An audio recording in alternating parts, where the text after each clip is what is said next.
नमस्कार. आपल्या चॅनलवर आलात म्हणजे तुम्हाला संपूर्ण पॉलिटिक आर्टिकल्स पाठ झालेच समजा. कारण आता टेन्शन घ्यायचंच काम नाही. कारण आता आपण अशी एक रामबाण उपाय घेऊन आलेलो तुमच्यासाठी. तो म्हणजे असा की आपण पॉलिटीच्या संपूर्ण आर्टिकल्सचे कलम 1 पासून 360 पर्यंत 368 पर्यंत संपूर्ण आर्टिकल्सची ट्रिक्स पेड PDF बनवलेले, तसेच पंचायत राजचे सब कलमसुद्धा ॲड केलेले 243A ते 243Z ची संपूर्ण ट्रिक्सनुसार आपण बनवलेले.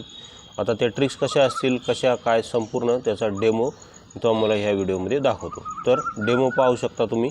आता यामध्ये आपण कलम 52 घेतलेलं आहे. तर बघा कलम 52 काय, तर कलम 52 आहे भारतासाठी एक राष्ट्रपती असेल. बघा घटनेच्या कलम 52 मध्ये भारतासाठी एक राष्ट्रपती असेल अशी तरतूद केलेली आहे. तर याला लक्षात कसं ठेवलेलं आहे आपण, याची ट्रिक्स काय केलेली आहे पाहू शकता. तर 52 नुसार भारतासाठी एक ब्राह्मण समाजाचा व्यक्ती राष्ट्रपती असेल असं आपण म्हटलेलं आहे. काय म्हटलेलं आहे, 52 नुसार भारतासाठी एक ब्राह्मण समाजाचा व्यक्ती हा राष्ट्रपती असेल असं आपण म्हटलेलं आहे.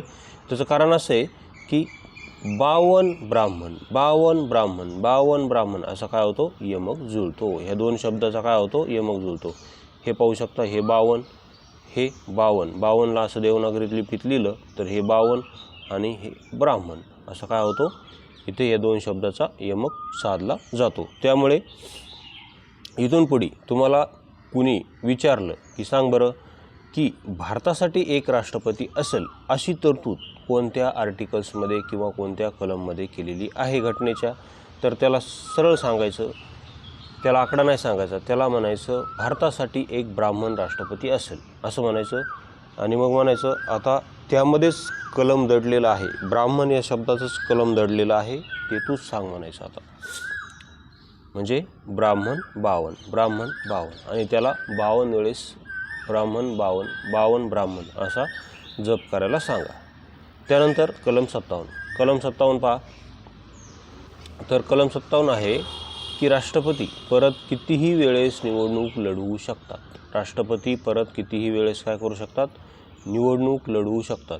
तर याची ट्रिक्स काय केलेली आहे, 7 फॉर भारतीय स्त्रिया म्हणतात की मला 7 जन्म आणि जन्मोजन्म एकच पती पाहिजे. भारतीय स्त्रिया काय म्हणतात, मला 7 जन्म आणि जन्मोजन्म एकच पती पाहिजे.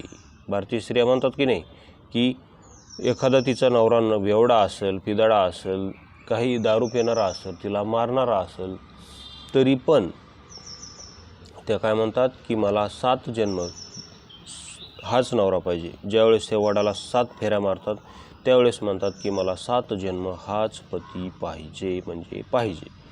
कारण 57 मध्ये काय आहे, शेवटी 7 आहे, म्हणून ही ट्रिक्स आपण केलेली आहे. कारण भारतीय राष्ट्रपती कितीही वेळेस निवडणूक लढू शकतात. मात्र हेही लक्षात घ्या की आतापर्यंत फक्त डॉक्टर राजेंद्र प्रसाद हे एकमेव राष्ट्रपती होऊन गेले जे सलग 2 वेळेस काय झाले, निवडून आले होते. डॉक्टर राजेंद्र प्रसाद मात्र कितीही वेळेस निवडणूक लढवू शकतात. आता आपल्या ज्या द्रौपदी मुर्मू आहेत त्या परत कितीही वेळेस निवडून येऊ शकतात, एवढं लक्षात घ्या. तसेच अमेरिकन राष्ट्रपती मात्र फक्त त्यांच्या आयुष्यात फक्त 2 वेळेस निवडणूक लढू शकतो, त्यानंतर नाही. आता डोनाल्ड ट्रम्प तात्या दुसऱ्यांदा निवडून आलेत, त्यामुळे ते आता परत 3ऱ्या वेळेस निवडणूक लढवू शकत नाहीत, म्हणजे नाहीत. हे पण येथे लक्षात घ्या, कारण GSसुद्धा आपल्याला माहीत पाहिजे. तर आता एवढ्यावर तुमचं समाधान झालेले नसेल तर मी तुम्हाला आणखी काही डेमो दाखवतो. तर येथे आणखी काही डेमो तुम्ही पाहू शकता. तर काय म्हणते कलम 25 काय आहे, तर कलम 25 हे मूलभूत हक्क आहे. काय आहे, मूलभूत हक्क आहे. कलम 25 मूलभूत हक्क आहे. आणि ते काय आहे, कलम 25ने आपल्याला कोणत्याही धर्माचे आचरण आणि प्रचार करण्याचे स्वातंत्र्य दिले आहे. लक्षात घ्या, कलम 25ने आपण कोणत्याही धर्माचं आचरण आणि प्रचार करू शकतो. तर याला ट्रिक्सनुसार असं लक्षात ठेवा की वाय फॉर यहुदी धर्माचे आचरण आणि प्रचार करण्याचे स्वातंत्र्य. कलम 25ने आपल्याला यहुदी धर्माचे आचरण आणि प्रचार करण्याचे स्वातंत्र्य हे दिलेले आहे, असं तुम्ही लक्षात ठेवा. कलम 25ने काय दिलेले आहे? कोणत्याही धर्माचं आचरण आणि प्रचार करण्याचे स्वातंत्र्य हे जे दिलेले आहे हे आपल्याला कलम 25ने दिलेले आहे. मग तुम्ही म्हणाल यहुदी धर्मच का घेतला, दुसरा का नाही एखादा?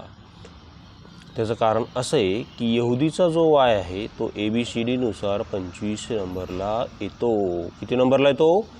यहुदीचा वाय हा 25 नंबरला येतो, म्हणून मी यहुदी धर्म घेतलेला आहे. ओके, आता यावरूनच आणखी एक लक्षात ठेवता येईल, ते म्हणजे कलम 325. तर पहा 325 काय आहे? तर 325 आहे, केवळ धर्म, वंश, जात या कारणावरून एखाद्याला मतदान यादीतून हटवले जाणार नाही. कोणत्या कारणावरून? केवळ धर्म, वंश, जात. म्हणजे इथं परत धर्म आला का नाही? मग याची ट्रिक काय केली आपण? परत तीच, याची पण ट्रिक्स तीच केलेली आहे की वाय फॉर एखादा व्यक्ती हा केवळ यहुदी धर्माचा आहे म्हणून त्याला मतदान यादीतून वगळले जाणार नाही, अशी आपली ट्रिक्स आहे. वाय फॉर एखादा व्यक्ती केवळ यहुदी धर्माचा आहे म्हणून त्याला मतदान यादीतून वगळले जाणार नाही. कारण येथे पण 325 आहे आणि 325मध्ये शेवटी काय 25 आहे आणि हे जे 25 आहे ते वाय, यहुदीचा वाय हा 25 नंबरला येतो. येथे पण तुम्ही असं लक्षात ठेवू शकता. ओके, तर अशा प्रकारे आपल्या संपूर्ण आर्टिकल्सच्या आपण ट्रिक्स बनवलेल्या आहेत.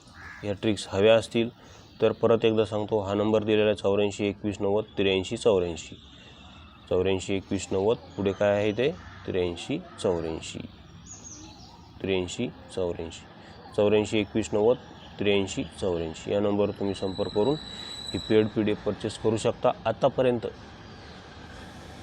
150 ते 60 व्यक्तींनी ही PDF परचेस केलेली आहे. तसेच आपल्याकडे सायन्सची सुद्धा आहे आणि संपूर्ण इंग्लिश व्होकॅब्युलरीची सुद्धा संपूर्ण ट्रिक्सनुसार पेड PDF आपण बनवलेली आहे. आता नुकतीच जी राज्यसेवा मेन्स झाली त्या मेन्सला आपल्या PDF मधून भरपूर प्रश्न आलेले आहेत. जशास तसे आपण भरपूर अशा ट्रिक्स बनवलेल्या त्या जशास तशा ट्रिक्सनुसार प्रश्न आलेले आहेत. ओके, ठीक आहे, धन्यवाद. तसेच आपले MPSC ट्रिक्स या नावाने टेलिग्राम चॅनल आहे, ते जॉईन केलं असेल तर जॉईन करा. धन्यवाद.